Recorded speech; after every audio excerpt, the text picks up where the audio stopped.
Our New Testament reading, the next New Testament reading today is from the book of Revelation.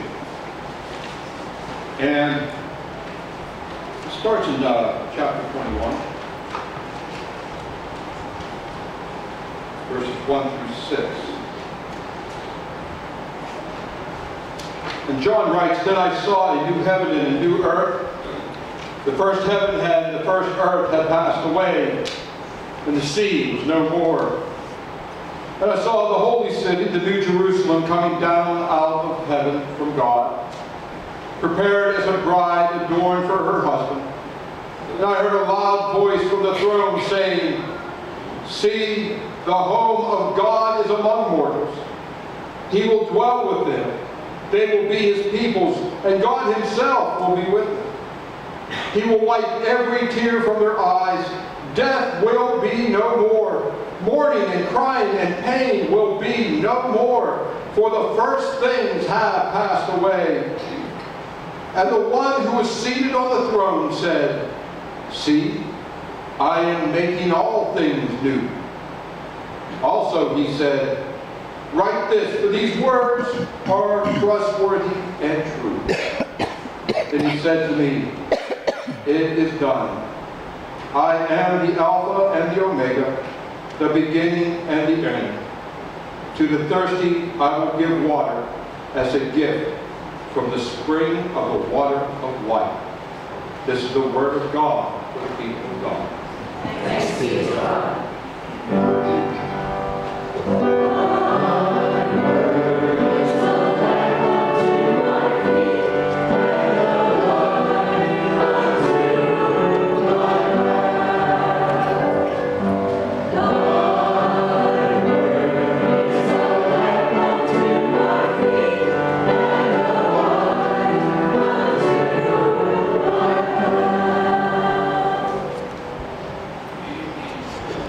I was looking into a song the other day. A song many of you know because you've watched a movie that had it in it, and because it was in that movie, you kind of went out and probably bought the soundtrack because of that movie. But to really think about what the words of the song were saying, see, the song was about a transient man who was on his way to heaven. But his description of heaven is something that we weren't familiar with. His words weren't something that we think about when we hear the words heaven. One evening as the sun went down and the jungle fires were burning, down the tracks came a hobo hiking, and he said, "Boys, I'm not turning. I'm headed for the land that's far away beside the crystal fountains. Come with me, we'll go and see the Big Rock Candy Mountains. In the Big Rock Candy Mountains, there's a land that's fair and bright, where the handouts grow on bushes and you sleep out every night, where the boxcars all are empty and the sun shines every day. All the birds and the bees and the cigarette trees and the lemonade springs where the bluebird sings in the Big Rock Candy Mountain. In the Big Rock Candy Mountain, you never change your socks, and little streams of alcohol come trickling down the rocks. The brakemen have to tip their hats, the railroad bulls are blind. There's a lake of stew and whiskey too, and you can paddle all around them in a big canoe in the Big Rock Candy Mountain." This is the song being sung by an old hobo coming down the railroad tracks, going past one of the jungle camps of hobos on his way to his death. But where he's going is a place for him to celebrate. In the Big Rock Candy Mountains, the jails are made of tin, and you can walk right out again just as soon as you go in. And there's no short-handled shovels, no axes, saws, or picks. I'm going to stay where you sleep all day, where they hung the jerk that invented work at the Big Rock Candy Mountain. Where they hung the jerk that invented work. Now that, for this guy, is heaven. And that's where he's headed. He's headed off for his ideal of what heaven is. But what is heaven like? We question that all the time. What is heaven going to be when we get there? Because we're all going to get there, right? When we all get to heaven, right? We have that idea that beyond this, there is that. And that is greater than this. So, I have my questions as to whether or not the Big Rock Candy Mountain is where I'm headed. But is it going to be like John says in Revelation? Further on from our reading this morning in Revelation 21, John describes the dimensions of heaven. The angel who talked to me had a measuring rod of gold to measure the city and its gates and its walls. And the city lies 4 square, its length the same as its width. And the measuring of the city with his rod, 1,500 miles. Its length and width and height are equal. He also measured its walls, 144 cubits by human measure, which the angel was using. And the wall is built of jasper. And while the city is pure gold, clear as glass, the foundation of the wall of the cities are adorned with every jewel. And the 12 gates are 12 pearls. Each of the gates is a single pearl. And the streets of the city are pure gold, transparent as glass. Wow. Now, folks, I've seen images of heaven being depicted by artists, and usually when you get to that pearly gate, you know, there's a big, we think of like a wrought iron gate in front of some people's houses. And who's sitting there? St. Peter. Peter's sitting there and he's got his quill in his hand, and he's all bent over and he's going through the book of life. Your name in there? Nope. Down you go. Pull the lever, right? So you got to get your name in the book of life. But is that what's being described here? It's not a wrought iron gate of pearls. It is a pearl. 12 individual pearls that we pass through. And I don't know how you get through a pearl. But you must have some quality that brings you through. And we've all talked about, I want to be walking on them streets paved with gold. But this gold is different from our gold. Because this gold is so pure that it is transparent, like glass. That's how pure this gold is that he's describing. But the vision that John is bringing to us in Revelation is not about a heaven that is distant, away in another dimension. It is a heaven that will be here on earth, because the city comes down of heaven from God, prepared for us like a bride adorned for her husband. Oh, that great and glorious day. That heaven is going to come to us. Heaven is going to come to us. Heaven on earth.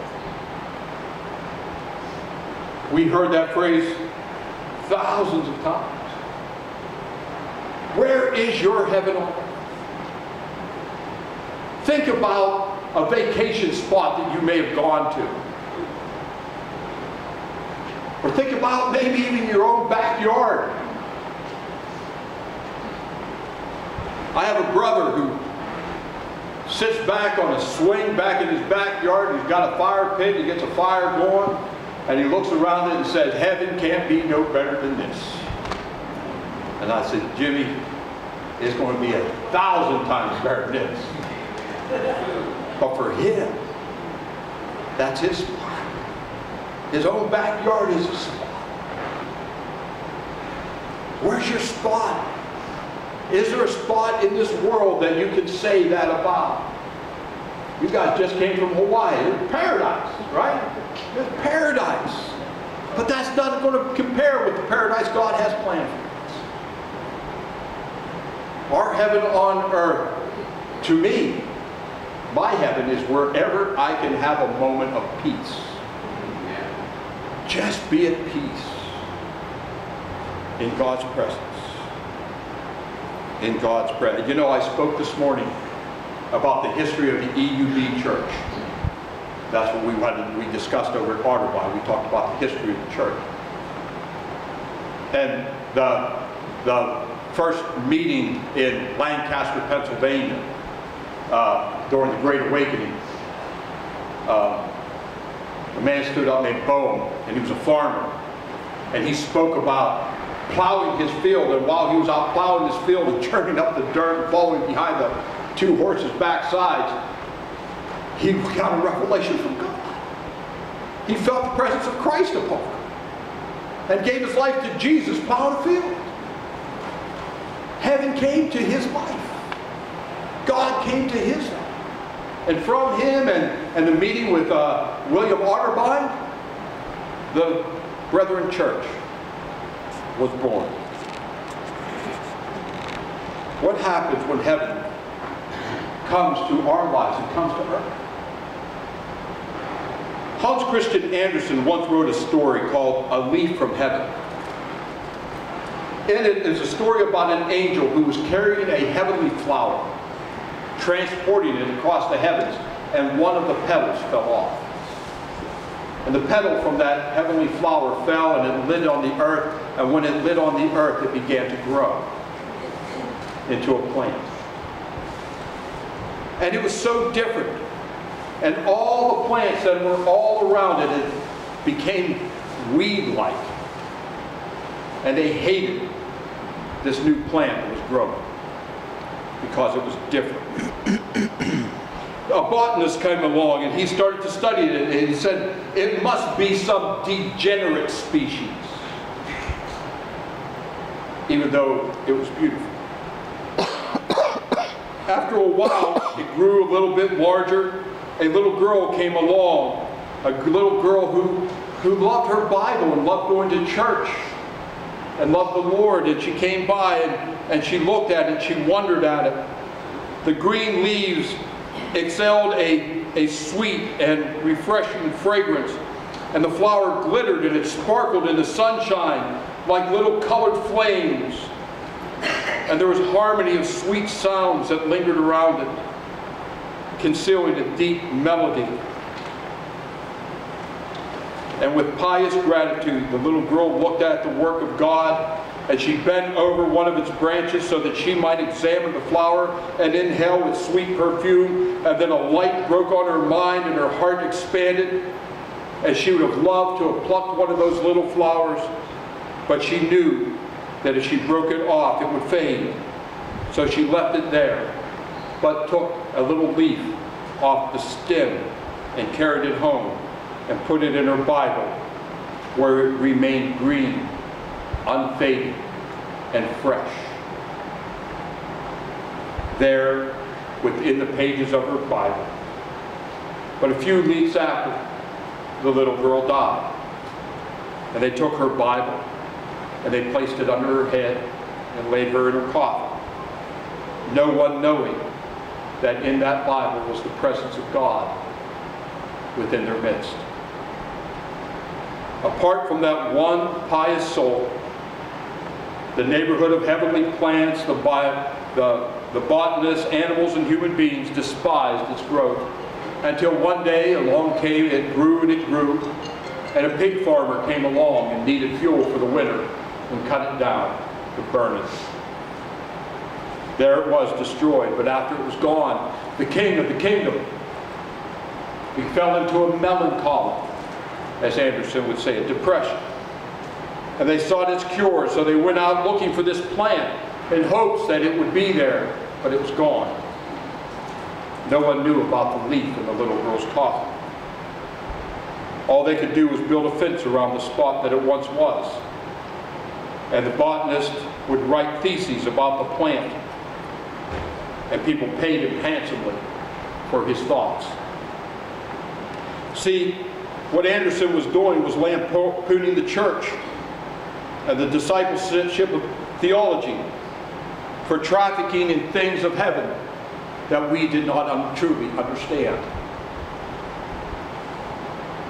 There are things of heaven around us all the time, but we ignore them. Things of heaven in our neighbors, things of heaven in friends, things of heaven in strangers that we have yet to meet. The church needs to realize that there are things of heaven around us all the time.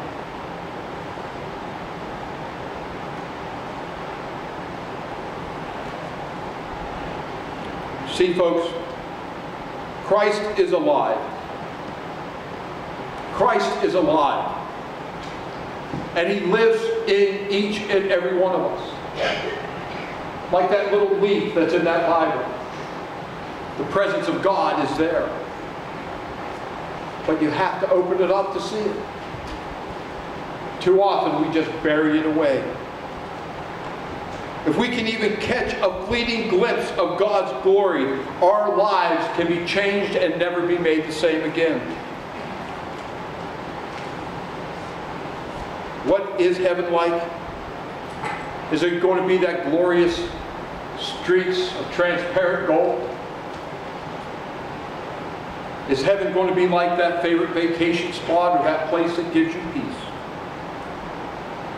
Is heaven going to be a place where you're paddling around in a lake of stew and whiskey? I don't know.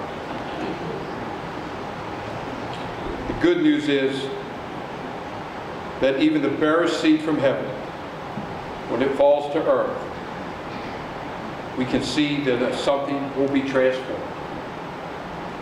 And I pray that the seeds of God's words land on you, that you may be transformed and see heaven on earth today. Thanks be to God. Amen. And our closing hymn today